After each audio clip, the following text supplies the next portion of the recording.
नमस्ते भारत, आप सभी श्रोताओं का नमस्कार। मैं नीरज साहा, आप सुन रहे हैं आईके न्यूज। आइए नजर डालते हैं अब तक की प्रमुख खबरों पर। नगर में दिख रही है खरीदारी की भीड़, फर्जीवाड़ा करने का मामला, बैंक अकाउंट डीएक्टिवेट न हो जाए। गैस पर सब्सिडी देना बंद कर दी है सरकार, तीसरी लहर को देखते हुए लोग भयभीत। आइए सुनते हैं अब खबरें विस्तार से। नगर पडरौना में देखा जाए तो दिन भर व्यापारियों की दुकान पर भीड़ देखा गया। इसका कारण था पर्व त्योहार के मद्देनजर लोग नए नए कपड़े जूते खरीदारी करने में मशगूल है। देखा जाए तो कोरोना वायरस से कई सारे पर्व त्योहार फीके पड़ गए थे, लेकिन वर्तमान समय के पर्व के मद्देनजर कुछ लोग दुकानों पर खरीदारी और भीड़ भाड़ लगाए हुए हैं।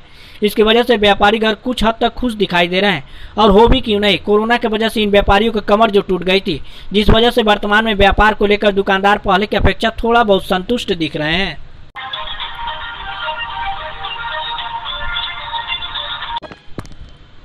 जनपद कुशीनगर में एक महिला द्वारा मृतक आश्रित नौकरी पाने के लिए फर्जीवाड़ा करने का मामला सामने आया है।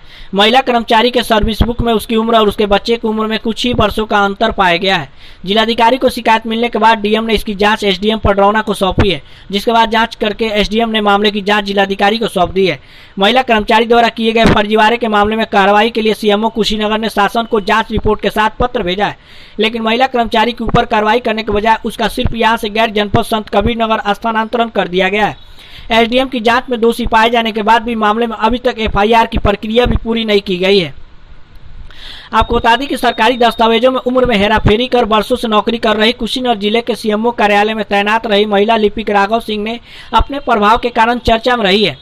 हाल ही में उनके सर्विस बुक में छाया प्रति के साथ जिलाधिकारी को मिली एक शिकायत में बताया गया था कि जिस शिक्षा प्रमाण पत्र द्वारा उन्हें नौकरी ली है वह फर्जी शिक्षा प्रमाण पत्र है, उसमें उनकी आयु गलत है। सर्च के आधार पर शिकायतकर्ता ने सर्विस बुक में दर्ज उनके बच्चों की उम्र और उनकी उम्र के अंतर को प्रदर्शित करते हुए सामने रखा था।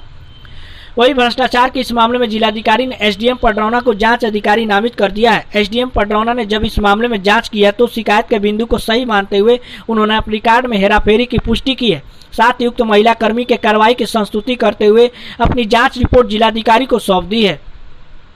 साथ ही आपको बता दें कि जिलाधिकारी के निर्देश के बाद सीएमओ ने तत्काल जांच रिपोर्ट के साथ अपनी रिपोर्ट संलग्न करते हुए प्रदेश मुख्यालय लखनऊ स्थित स्वास्थ्य विभाग के निदेशक प्रशासन को कार्रवाई के लिए पत्र भी भेज दिया है। विभागीय जानकारी के अनुसार सरकारी सर्विस बुक की जांच में महिला कर्मचारी और उनके तीनों पुत्र की उम्र में मात्र 9 साल, 11 साल व 13 साल का अंतर पाया गया। साथ ही सीएमओ डॉक्टर सुरेश पटरिया ने बताया कि उक्त लिपिक राघव सिंह वर्तमान में सीएमओ कार्यालय संत कबीरनगर में तैनात है। उनके खिलाफ हुई जांच में हेराफेरी की पुष्टि हुई है।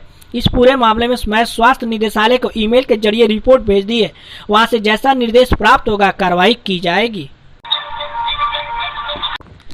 स्टेट बैंक ऑफ इंडिया अपने ग्राहकों को कई तरह की सुविधाएं देता है और अब तो अधिकतर बैंकिंग कार्य ऑनलाइन माध्यम से ही पूरे किए जा रहे हैं, लेकिन इसके साथ बैंक के भी कई नियम है जिनका ग्राहकों को पालन करना होता है। ऐसा न करने पर बैंक अकाउंट को इनएक्टिव कर देते हैं, जिसके बाद बैंक अकाउंट से कोई भी ट्रांजैक्शन नहीं कर पाते हैं। जैसे अगर आप एक निश्चित समय तक बैंक खाते में कोई भी ट्रांजैक्शन नहीं करते हैं तो बैंक उस अकाउंट को बंद कर देता है। इसके बाद एक प्रोसेस को फॉलो करने के बाद फिर से एक्टिव कराना होता है। ऐसे में आज हम आपको बता रहे हैं कि आपका अकाउंट कब बंद कर दिया जाता है और एक बार अकाउंट इनएक्टिव होने के बाद इसे किस तरह से फिर से चालू करवाया जाता है। अगर आप इस प्रोसेस को फॉलो नहीं करते हैं तो फिर अपने खाते से कोई भी ट्रांजैक्शन नहीं कर पाएंगे। कब इनएक्टिव होता है अकाउंट, आपको बता दें कि आरबीआई के दिशा निर्देशों के अनुसार अगर एक सेविंग या करंट अकाउंट में 2 साल तक कोई भी लेन देन नहीं किया जाता है तो उसे इनऑपरेटिव अकाउंट की कैटेगरी में डाल दिया जाता है। अगर ऐसा 10 साल तक रह जाता है, यानी मान लीजिए कि इनऑपरेटिव अकाउंट में 10 साल तक कोई ट्रांजैक्शन नहीं किया जाता है, तो उसमें जमा पैसे और उसके ब्याज को एजुकेशन एंड अवेयरनेस फंड में ट्रांसफर कर दिया जाता है। हालांकि बैंक ऐसा करने से पहले ग्राहक को इसकी सूचना भी देता है। क्या पिछले 1 साल से आपके बैंक खाते में घरेलू एलपीजी की सब्सिडी नहीं आई है? अगर इसका जवाब हाँ है तो बता दें कि सरकार ने घरेलू गैस पर सब्सिडी देनी बंद कर दी है। इसकी सबसे बड़ी वजह मई 2020 से सब्सिडी वाले और गैर सब्सिडी वाले एलपीजी की कीमतों में कोई अंतर नहीं है, इसलिए किसी भी ग्राहक को सब्सिडी की कोई राशि हस्तांतरित नहीं की जा रही है। दरअसल तेल और गैस सेक्टर के लिए आधिकारिक सोशल मीडिया आधारित शिकायत निवारण मंच के ट्विटर हैंडल @MOPNG ई सेवा पर एक यूजर ने पूछा है, पिछले 1 साल से अधिक समय हो गया है लेकिन हमें एलपीजी गैस सिलेंडर की सब्सिडी नहीं मिली है। मैंने ऑनलाइन पोर्टल पे कंप्लेन की लेकिन कोई जवाब नहीं मिला है। इस सवाल पर मंच की ओर से यह जवाब मिला कि प्रिय ग्राहक, चूंकि मई 2020 से सब्सिडी वाले और गैर सब्सिडी वाले एलपीजी की कीमतों में कोई अंतर नहीं है, इसलिए किसी भी ग्राहक को सब्सिडी की कोई राशि हस्तांतरित नहीं की जाती है। आपको बता दें कि 1 मार्च 2014 में सब्सिडी वाले एक गैस सिलेंडर की कीमत 410 रुपये 50 पैसे थी, जबकि गैर सब्सिडी वाले सिलेंडर की कीमत 1080 रुपये 50 पैसे थी। वही अब दिल्ली में 14.2 किलोग्राम के गैर सब्सिडी वाले सिलेंडर LPG सिलेंडर का दाम बढ़कर 884 रुपये 50 पैसे हो गया है। अप्रैल जुलाई में वित्तीय घाटा 9 सालों के निचले स्तर पर है। पेट्रोलियम सब्सिडी की बात करें तो खर्च बजट राशि का सिर्फ 9% हुआ है। यह सब्सिडी सिर्फ LPG के लिए है। LPG सिलेंडर के दाम 1 मई 2020 के 581 रुपये 50 रुपये से बढ़कर 1 सितंबर को 884 रुपये 50 पैसे पर पहुंच गए, लेकिन सब्सिडी घट गई है। उत्तर प्रदेश शासन द्वारा सख्त निर्देश है कि कोई भी सरकारी डॉक्टर किसी के साथ अभद्र व्यवहार नहीं करेगा। तो वही रियाज अहमद पुत्र रज्जाक खान, साकिर मुगलपुरा, छावनी, पडरौना, कुशीनगर ने मुख्य चिकित्सा अधिकारी कुशीनगर को प्रार्थना पत्र देकर आरोप लगाया कि मेरी बहन साबिया खातून जो प्रसव पीड़ा से तड़प रही थी और डॉक्टर श्रीमती रीता बर्नवाल द्वारा संयुक्त जिला अस्पताल कुशीनगर से निर्दयता पूर्वक भगा दिया गया है। तो वही मुख्य चिकित्सा अधिकारी कुशीनगर जांच कराकर कार्रवाई करने का आश्वासन भी दिया है। तीसरी लहर को देखते हुए भारत सरकार सहित समस्त राज्य भयभीत है। तो वही लोगों की लापरवाही भी देखने को मिल रही है। लोगों के नाक मुंह से मास्क बिल्कुल हट गए हैं। तो वही वैज्ञानिकों के द्वारा यह बार बार संकेत मिल रहा है कि अभी संक्रमण दूसरी लहर से कम नहीं है।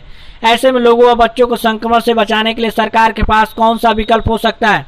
अच्छा से अच्छा ट्रीटमेंट की व्यवस्था करना, स्कूल बंद करना, मार्केट बंद करना या भीड़ भाड़ पर प्रतिबंध लगाना? यह एक विचारणीय प्रश्न भी है। सरकार को यह भी सोचना है कि हर व्यक्ति को संक्रमण से बचाना भी है और वर्तमान समय में आर्थिक संकट से जूझ रहे लोगों को भी देखना है, क्योंकि लोग किसी तरह अपना परिवार चला रहे हैं, महंगाई की मार झेल रहे हैं। तो ऐसे में अगर रोजी रोजगार न करे तो अपने परिवार का जीविकोपार्जन कैसे चलाएगा? बात तो सत्य है, परंतु यह भी सत्य है कि हम सब जिंदा रहेंगे तभी तो परिवार रोजगार कर सकते हैं। अब जिम्मेदार लोगों को और सरकार को चिंता सताने लगी है कि स्कूल व विद्यालय खुल गए हैं, छोटे छोटे बच्चों का आना जाना शुरू हो गया है। यह भी चिंता का एक विषय हो गया है। सरकार को चिंता होने लगी है कि बच्चे कब संक्रमित हो जाएंगे, किसी को कुछ नहीं पता, पर विद्यालय अपनी कोरम पूर्ति तो कर चुका है। वही सरकार भी सुरक्षा की दृष्टि से गाइडलाइन भी जारी कर चुकी है। तो ऐसे में बच्चे संक्रमित होते हैं तो विद्यालय और सरकार नहीं बल्कि अब अभिभावक ही जिम्मेदार होंगे। अब सबको इस पर विचार भी करना है कि दोनों तरफ खाई ही खाई दिखती है। स्कूल विद्यालय बंद होता है तो लाखों अध्यापकों का भविष्य अंधकारमय होगा। तो वही बच्चों के भविष्य पर ग्रहण लग जाए, वह दुकान बंद हो जाए तो देश में आर्थिक संकट भी पैदा हो जाएगी।